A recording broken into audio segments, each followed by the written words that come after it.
Hi, my name's Ann Spoor, and I'm CEO of Executive Lattice, and this is Leadership Lattice, an interview series dedicated to cultivating more conversation about building strong leaders in the private and public sector. And I'm here today with Rob Meilen. Rob has an impressive track record as a CIO. He's been with Sports Authority, Limited, Ann Taylor, and has extensive experience in retail, manufacturing, and distribution. Rob's active in the nonprofit community here in town. He just participated in the CSIA Celebrity Auction and also sits on the advisory boards for SAP and Teradata. Thank you so much for having me here today, Rob. Good to be with you. So Rob, tell me about your approach to leadership. And I see the role of a leader pretty simply. The leader sets vision and communicates relentlessly to the people in the organization about that vision.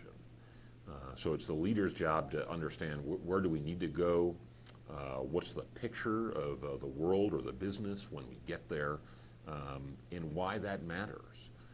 And it's very important to make that real to each of the individuals on the team or the organization, so you enroll their support, their dedication. That they want to understand why that vision matters to the group, to the team, to the individuals, and then they're going to apply themselves. There's no one else but the leader to make that real for them. And how do you hire?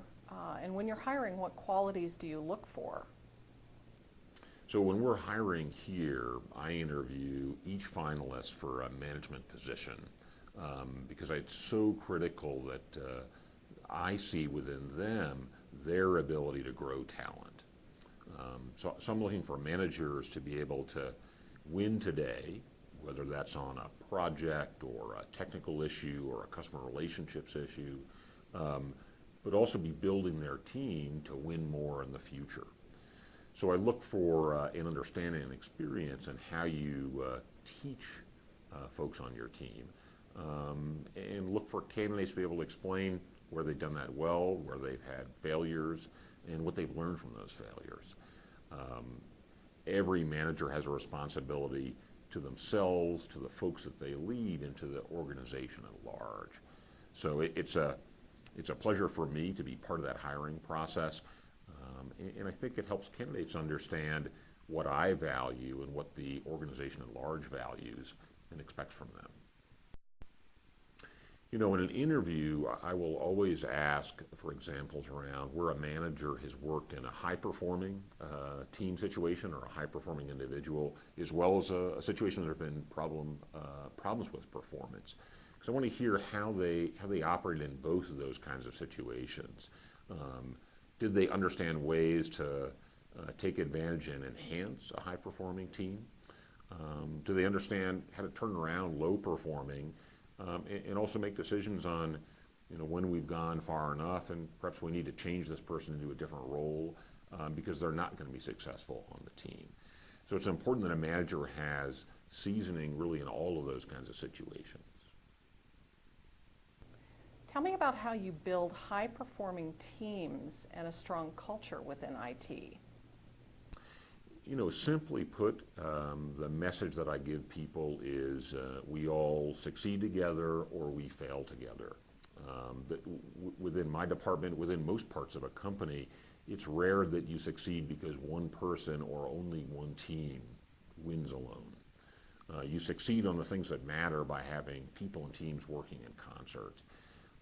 And it's not uncommon in an organization to find folks who either don't understand that or don't practice that regularly. And it's the role of a leader to talk about this very consistently. What I want from you is working in concert with other folks in the organization to get the most that you can out of all of the teams. And that sets a tone really at all levels in the organization and builds the culture. I view it's each manager's responsibility to contribute to culture. Sometimes you hear people complain or have concerns about the culture in an organization, and my response generally is, well, what can you do about that? What are you doing in your neighborhood to reinforce the positive values of collaboration, teamwork, success, and results? That's how culture gets built and made real. Rob, what have been some of the most impactful leadership lessons for you as you've progressed in your career? I had a great lesson early in my career from a boss who understood how to work in the face of ambiguity. And certainly all of us at different times in our jobs are in situations where there is some ambiguity and we still have to make progress. And he had a great knack for knowing when to be thoughtful and planful and when to roll up his sleeves and just get to work. And he modeled that behavior to me and the other folks on the team.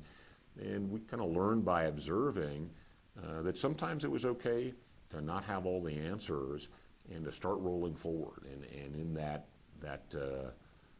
action, you built momentum, you generated clarity where there was ambiguity, and you began to put accomplishments on the board.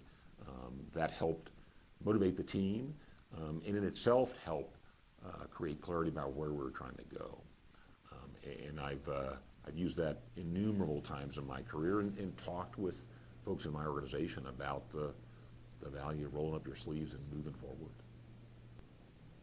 Thanks, Rob, for having me here today. For more information on the Leadership Lattice, please go to www.executivelattice.com and click on blog.